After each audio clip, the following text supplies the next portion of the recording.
बाली का वध हो चुका था और सुग्रीव किष्किंधा के सिंहासन पर विराजमान हो चुके थे।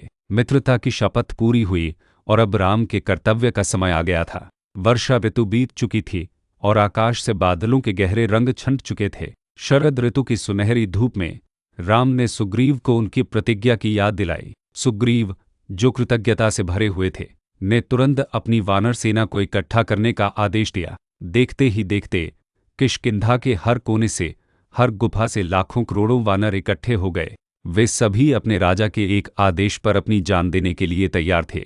सुग्रीव ने उन्हें 4 समूहों में बांटा और उन्हें चारों दिशाओं में सीता की खोज करने का आदेश दिया। उत्तरी, पूर्वी और पश्चिमी समूहों को 1 महीने के भीतर वापस आने को कहा गया, लेकिन दक्षिण दिशा में जाने वाले समूह को विशेष महत्व दिया गया, क्योंकि जटायु और कबंध ने यही दिशा बताई थी।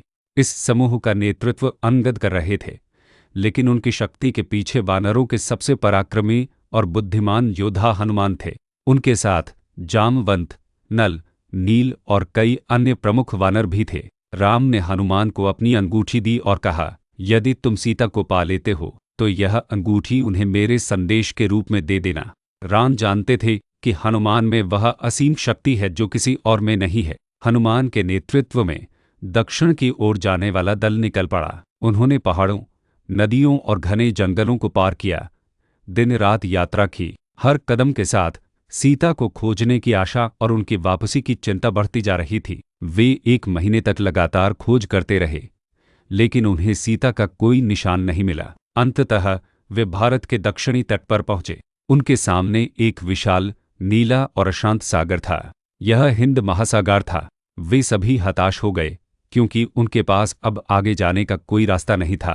1 महीना बीत चुका था और वे निराश होकर वापस लौटने की सोचने लगे। उन्हें अपने राजा के क्रोध का डर था। सभी वानर एक विशाल चट्टान पर बैठ गए, जिनके मन में हार का भाव था। अंगद ने निराशा में कहा, हमने पूरा 1 महीना खोज में लगा दिया, लेकिन हमें सीता नहीं मिली। अब हम वापस कैसे जाएं?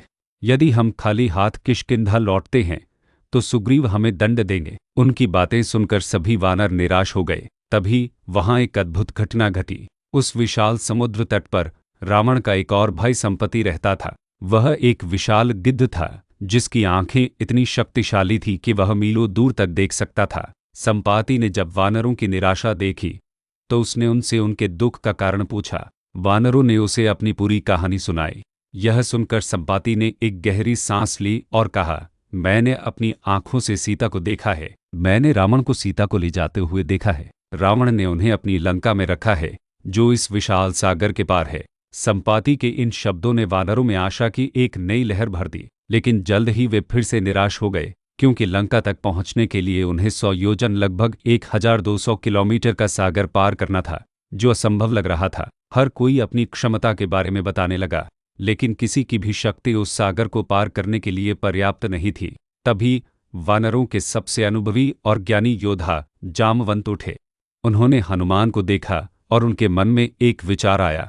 जामवंत ने हनुमान से कहा, हे पवन पुत्र, तुम अपनी शक्ति को भूल चुके हो। तुम तो साक्षात वायुदेव के पुत्र हो।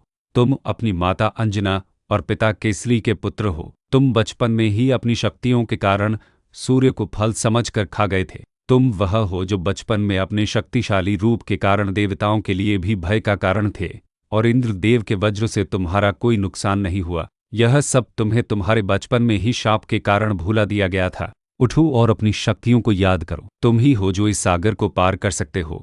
जामवंत के ये शब्द हनुमान के मन में गूंज उठे।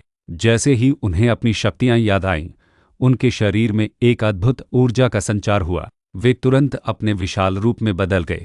उनका शरीर विशाल हो गया, जो किसी पर्वत से कम नहीं था। उनके रोम रोम में राम का नाम गूंज रहा था। उन्होंने अपने मन को एकाग्र किया और उड़ान भरने की तैयारी की। समुद्र के किनारे खड़े हनुमान एक पर्वत के समान लग रहे थे। उन्होंने अपनी पूंछ को घुमाना शुरू किया, जिससे एक प्रचंड आंधी उठ खड़ी हुई। उन्होंने अपने शरीर को संकुचित किया और फिर एक भयंकर गर्जना के साथ वह हवा में कूद पड़े। उनकी गति इतनी तेज थी कि उनके पैरों के बल से पर्वत का एक हिस्सा टूट गया और समुद्र में गिर पड़ा। हनुमान हवा में उड़ रहे थे। उनकी गति इतनी तेज थी कि एक बार तो देवताओं ने भी उनकी परीक्षा लेने का निर्णय लिया। समुद्र देव ने मैनाक पर्वत को बाहर निकाला और हनुमान से कहा, हे महावीर, तुम मेरे अतिथि बनो और थोड़ा आराम करो। हनुमान ने विनम्रता से मैनाक को छुआ और आगे बढ़ गए, क्योंकि वे जानते थे कि उन्हें अपने लक्ष्य तक पहुंचना है। इसके बाद सुरसा नामक एक राक्षसी ने उनका रास्ता रोका और उन्हें खाने की कोशिश की। हनुमान ने अपनी बुद्धि का प्रयोग किया। उन्होंने अपने शरीर को बहुत छोटा कर लिया और उसके मुंह में घुसकर बाहर आ गए, जिससे सुरसा भी प्रसन्न हुई। अंततः हनुमान की उड़ान समाप्त हुई। वह त्रिकूट पर्वत पर स्थित एक सुंदर और भव्य नगर के पास पहुंचे। यह वही नगर था जिसे रावण ने सोने का बनाया था। लंका की भव्यता और उसकी भव्य संरचनाओं को देखकर हनुमान चकित रह गए। रावण ने अपनी लंका को पूरी तरह से सुरक्षित कर रखा था। हनुमान ने एक छोटे बंदर का रूप धारण किया और रात के अंधेरे में चुपचाप लंका में प्रवेश किया। लंका के भीतर हनुमान ने रावण के महल और बगीचों में सीता की तलाश शुरू कर दी। उन्होंने हर गलियारे, हर कक्ष और हर वाटिका की जांच की, लेकिन उन्हें सीता नहीं मिली। जब वह निराश होने लगे तो उन्होंने अंत में रावण की सबसे सुंदर वाटिका अशोक वाटिका में जाने का निर्णय लिया और वहां अशोक वाटिका में एक विशाल वृक्ष के नीचे हनुमान ने एक दुखी, उदास और कमजोर स्त्री को देखा। वह अपने आंसू पोंछ रही थी। उनका शरीर पीला पड़ चुका था और उनके बाल उलझे हुए थे। उनका चेहरा तो दुखी था, लेकिन उनकी आंखों में एक अद्भुत तेज और पवित्रता थी। हनुमान को यह समझते देर नहीं लगी कि यह कोई और नहीं बल्कि साक्षात सीता ही थी। इस दृश्य को देखकर हनुमान का हृदय भक्ति और प्रेम से भर गया।